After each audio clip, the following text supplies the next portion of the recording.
నమస్తే. ఈరోజు రెసిపీ వచ్చేసి కారంతో ఉసిరికాయ పచ్చడి ఎలా చేయాలో రెసిపీలోకి వెళ్దాం. వచ్చేయండి. మరి ముందుగా ఉసిరికాయలను నీట్గా కడిగి తడి లేకుండా ఆరబెట్టుకోవాలి. ఇక్కడ నేను సగం కప్పు కారం, అంతే మోతాదులో కొంచెం తక్కువ ఉప్పును తీసుకున్నానండి. వెల్లుల్లిపాయలను నేను ఇక్కడ 4 తీసుకున్నాను. ఆవాలు, మెంతులు, జీలకర్ర ఇవన్నీ రెండు స్పూన్లు తీసుకొని వేయించుకొని దోరగా వేయించుకున్నానండి. ఈ వేయించుకున్న మిశ్రమాన్ని పొడి చేసుకున్నాను.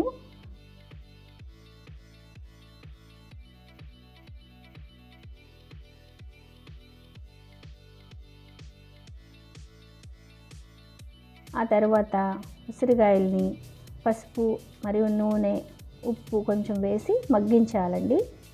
స్టవ్ను చాలా లో ఫ్లేమ్లోనే ఉంచుకొని మధ్య మధ్యలో కలుపుతూ ఉండాలి. అడుగంటకుండా చూసుకోవాలండి.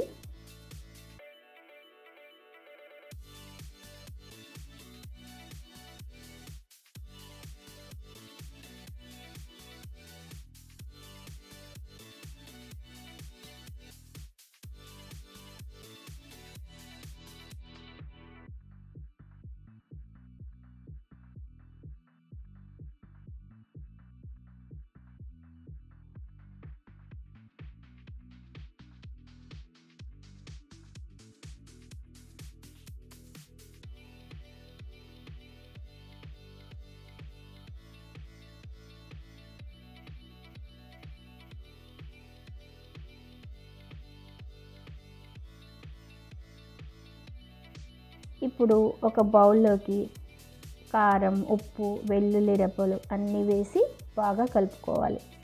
ఇక్కడ నేను కొన్ని ఉసిరికాయలు మాత్రం మిక్సీ చేస్తున్నానండి.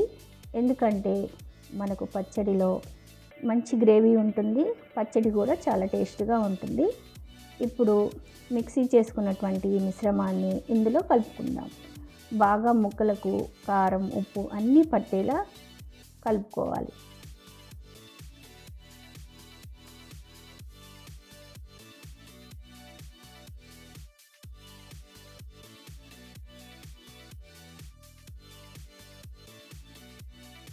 ఇక్కడ నేను వెల్లుల్లిపాయలను విడిగా ఉంచుకున్నాను. మనం ఉసిరికాయలను మగ్గించేటప్పుడు ఆయిల్ వేసుకున్నాం కదా, అది ఇందులో వేసుకోవాలి. ఈ మిశ్రమాన్ని అంతటిని ఒకసారి కలుపుకుందాం. ఇంకా ఆయిల్ పడుతుందండి. ఈ మిశ్రమాన్ని కదిలించకుండా ఉంచేసేయాలి. నెక్స్ట్ డే చూద్దాం. మరి చూసారా, ఆయిల్ పైకి తేలింది.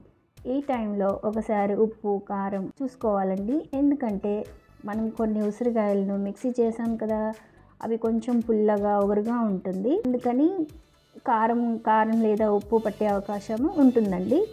మీరు తినే కారంని బట్టి ఉప్పు చూసుకొని వేసుకోవచ్చు. అంటే మన పుల్లని ఉసిరికాయ పచ్చడి రెడీ అయిపోయింది. ఇంకేంటి ఆలస్యం, వేడివేడి అన్నంలో తినేసేయండి. లొట్టలు వేసుకుంటూ తింటారులేండి. Thank you for watching.